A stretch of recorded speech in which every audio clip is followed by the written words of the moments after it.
Let me show you how to get this thing back on the car.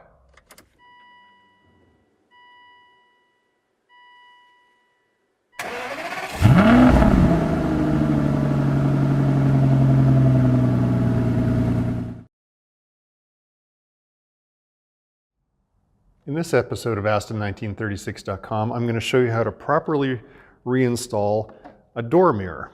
And in previous videos, I've shown you how to remove them, I've shown you how to dismantle it, and I've shown you how to refurbish it. So it's time for me to finally get it back on the car so I can start to drive my car again.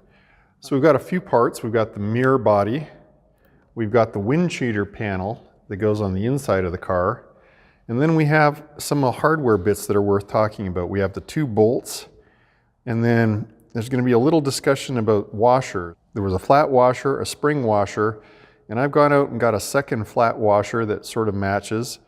And there is some electrical insulating foam tape that they use to stop the electrical plug from rattling inside the door. So I have gone and got some sort of 1 inch by 1/8 inch electrical foam tape. This is automotive tape for stopping stuff from rattling. And I have a couple of strips that are just big enough to, wrap around the electrical connectors. So, and a pair of scissors that I can use to trim that with.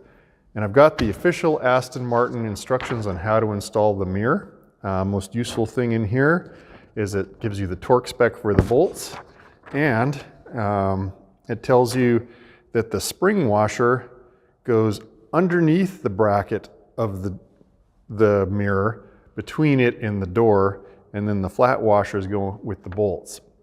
So it doesn't say, I only had 1 spring washer that came off the car. I don't know if it goes in the front bolt hole or the back bolt hole, but I rewatched the removal video. I have it in the back bolt hole towards the rear of the car. If you know different, please go ahead and leave a comment down below so that I can share that with everybody else. But let's go ahead and start putting it on the car. Next up, we're going to do just a quick dry fit, and this basically goes down into this channel, and this little pocket of space goes kind of over top the chrome trim, and it all kind of comes together. And so then, I'm looking sort of at the general fit at the front. I'm going to have a look through here now, and I can take a look and see that the holes line up. Why don't you have a little look from the top here and look down and see the holes. So everything's generally lining up. Here's the electrical cables, basically, coming together here. So I'm about ready now to put it together. So I've got the conundrum. How do I get this wavy washer? So this has got a little bit of waviness to it. I don't know if that can be seen on camera. It's not a completely flat washer. And as you saw in the refurbished video, I've got a little bit of foam tape on here. So I'm going to see if I can get this to stick into the foam. And I'll probably end up dropping it at least once.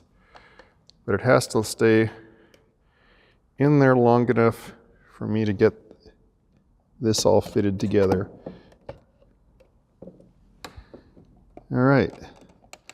And when I look in there, I can see it's just a little out of alignment, but nothing I can't fix with a small screwdriver, just to kind of nudge it over.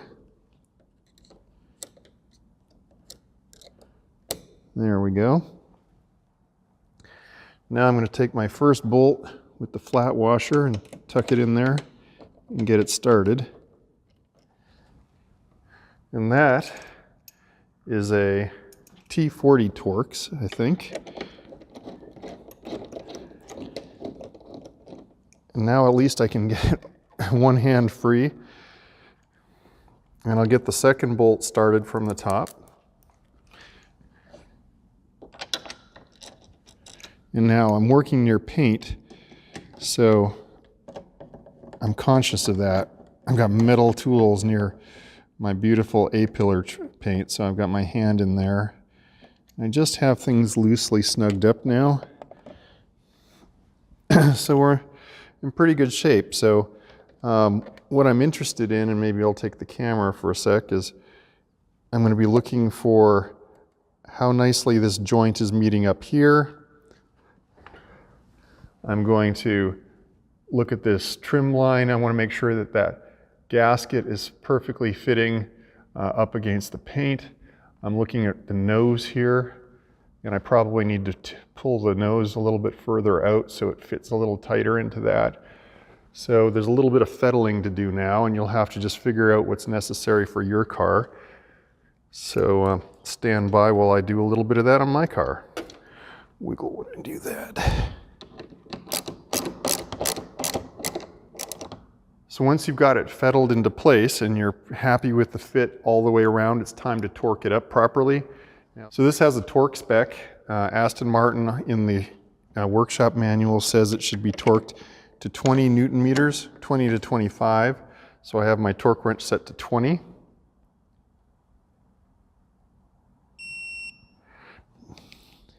That was the front one. So as you're tightening that up, just, use common sense. If these are PEM studs that it's bolting into, if something doesn't feel right, don't keep reefing on it. So, all right, that step's done. So next up, we have our electrical connector here. So we're gonna make that joint up. You can see I have a whole bunch of the messy old tape on here now. I'm not gonna kill myself to remove that. The only reason they put tape on there is just to stop it. So when it's bumping into something inside the door, it's quiet. So we'll make the connection up. And now we're gonna rewrap that with the tape I was talking about earlier that's made for this. And I'll have a link to this product down in the description. It's literally made to wrap automotive connectors and do interior automotive sound deadening. So I'm going to do one strip over sort of the front part.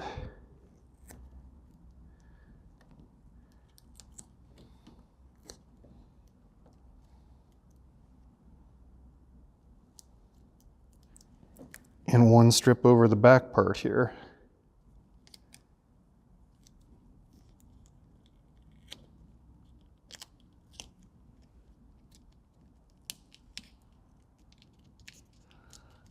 Doesn't have to be super pretty because it's going to be hidden inside the door, but now if that's touching, no noise. So that'll be great, and that'll be buried inside the door panel when we get that back on in another video. So the last step is we have to put the wind cheater back on. Now, I'm doing this from the wrong side. Basically, my wind cheater has push-on clips because I have an early style car. Many of the later style cars have 3 screws that put this back on. But I'm just basically getting it into loose position, making sure my cable pops out here. And then I'm watching this gap, and when it pushes together, this should seal all the way up, because it's actually this wind cheater that seals against the primary door seal. So if you don't get this into position right, you could have wind whistling because it presses up against this rubber gasket right there. All right, so let's try closing the door and just check the fit. And you can see we have a nice firm fit against the primary seal. You may have to come back and check this, but now if we come around and look at the front, we have a really nice fit here and a nice fit all the way along underneath here.